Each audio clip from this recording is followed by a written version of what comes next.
जय हिंद। कैसे हैं? आई होप आप लोग स्वस्थ होंगे। साथियों, अगर आप भी आईटीआई कर चुके हैं या और भी कोई डिप्लोमा कर लिए हैं और आप इंतजार कर रहे हैं कोई वैकेंसी का, तो हम एक ऐसी सरकारी नौकरी की बात करेंगे जो 2024 की सबसे लेटेस्ट है। अगर आपके पास भी कोई डिप्लोमा है तो आइए हम समझते हैं कौन सी वैकेंसी है, आपको फॉर्म कैसे भरना है, जॉब लोकेशन क्या रहने वाली है, हम सबको समझते हैं। एक बार फिर से आप सभी साथियों का लर्निंग विद जेएस के ऑनलाइन प्लेटफॉर्म पे बहुत बहुत स्वागत है। साथियों, अगर आपको वीडियो अच्छा लगे तो एक बार लाइक और सब्सक्राइब जरूर करिएगा। आइए हम बात करेंगे टेक्नीशियन ग्रेड 3 की ये भर्ती है। अगर पदों की बात करें तो 800 है, जिसका नोटिफिकेशन जारी हो गया है, बाकायदे हम आपको दिखाएंगे। और इसकी अंतिम तिथि क्या है? 25 दिसंबर है। तो आइए हम समझते हैं। तो जैसा कि बात की जाए यहाँ पे, तो 2024 की ये वैकेंसी है और ग्रेड 3 की वैकेंसी है। टेक्नीशियन के 800 पदों पर यह भर्ती होनी है। ठीक है, अब ये कहाँ की है तो आपको बता देते हैं। Maharashtra state power generation company limited है ना, यानी कि महाजेनको की बात करें हम तो ग्रेड 3 टेक्नीशियन के 800 पदों पर यह भर्ती होने वाली है, जिसका नोटिफिकेशन आउट हो गया है। यहाँ पे 26 नवंबर से स्टार्ट हो रहा है फॉर्म भरने के लिए और अंतिम तिथि की बात करें तो 26 दिसंबर। ध्यान दीजिएगा, इसकी जो अंतिम तिथि है वो क्या है? 26 दिसंबर है। ठीक है, 26 दिसंबर। साथियों, इसकी 26 दिसंबर अंतिम तिथि है। ऑनलाइन फॉर्म भरा जा रहा है इसका।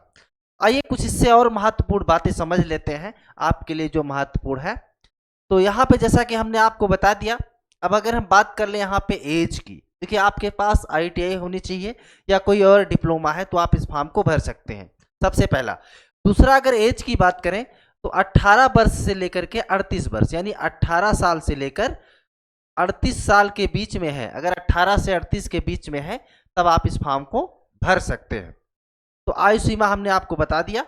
इसके अलावा और आप ऑफिशियल वेबसाइट पे भी चेक कर सकते हैं। कुछ और भी चीजें आपको बता दें तो इसके लिए अगर बात की जाए तो आवेदन करने वाले अभ्यर्थियों के पास प्रदेश में किसी भी मान्यता प्राप्त संस्थान से पद से संबंधित आईटीआई का डिप्लोमा या फिर डिग्री होना चाहिए। यानी कि आईटीआई की बात की जाए, देखिए आईटीआई में अगर चाहे वो स्टेट की हो या फिर केंद्र की हो, ठीक है, तो आप कोई भी आपके पास आईटीआई है, ठीक है, तो आप इस फॉर्म को भर सकते हैं। चाहे एनसीबीटी की बात करें या फिर एससीबीटी की, तो आपके पास कोई भी आईटीआई कोर्स है, आप इस फॉर्म को भर सकते हैं। 18 से 38 साल यहाँ पे एज होनी चाहिए।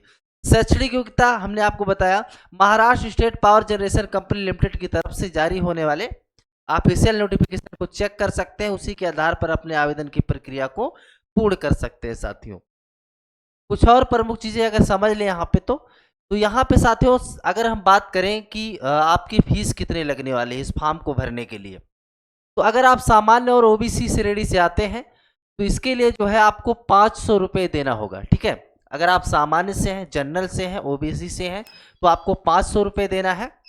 इसके अलावा अनुसूचित जाति अनुसूचित जनजाति श्रेणी के अभ्यर्थियों को 300 रुपये देना होगा। ठीक है, तो ये किसकी बात रही? फीस की बात रही। आवेदन शुल्क का भुगतान अभ्यर्थियों को ऑनलाइन माध्यम से होगा। ठीक है, ऑनलाइन माध्यम से आप net banking, debit card, master card या यूपीआई इत्यादि माध्यम से आप कर सकते हैं। जनरल ओबीसी की 500, बाकी 300 है। आगे इसमें हम कुछ और प्रमुख चीजें समझें कि आखिर क्या क्या डॉक्यूमेंट होना चाहिए आपके पास। तो देखिए, डॉक्यूमेंट की बात करें तो आधार कार्ड होना चाहिए, अस्थायी निवास प्रमाण पत्र यानी कहाँ के रहने वाले हैं, ITI diploma, passport size photo, हस्ताक्षर, शिक्षा संबंधी प्रमाण पत्र और सर्टिफिकेट है, जो आपकी एजुकेशनल सर्टिफिकेट है वो जरूरी है, पहचान पत्र, ईमेल आईडी, मोबाइल नंबर, है ना, उच्च शिक्षा संबंधित प्रमाण पत्र, आयु प्रमाण पत्र, जाति प्रमाण पत्र। अगर आप ओबीसी या अन्य किसी से हैं तो फिर आपको जाति प्रमाण पत्र भी लगाना पड़ेगा। ठीक है, एज के लिए आपको लगाना पड़ेगा, आयु के लिए मोबाइल नंबर, ये सारे के सारे डॉक्यूमेंट्स आपके पास होने चाहिए इस फॉर्म को भरने के लिए। साथियों, हम कुछ और प्रमुख बात कर लें कि आखिर इसका एग्जाम पैटर्न क्या रहने वाला है। ठीक है, एग्जाम होगा या कैसे होगा, तो आइए हम उसको आगे आपको बताते हैं।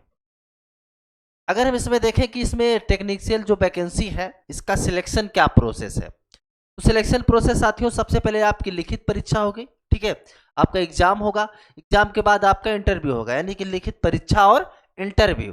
ठीक है, तो लिखित परीक्षा और इंटरव्यू के आधार पे आपका जो है सिलेक्शन होने वाला है।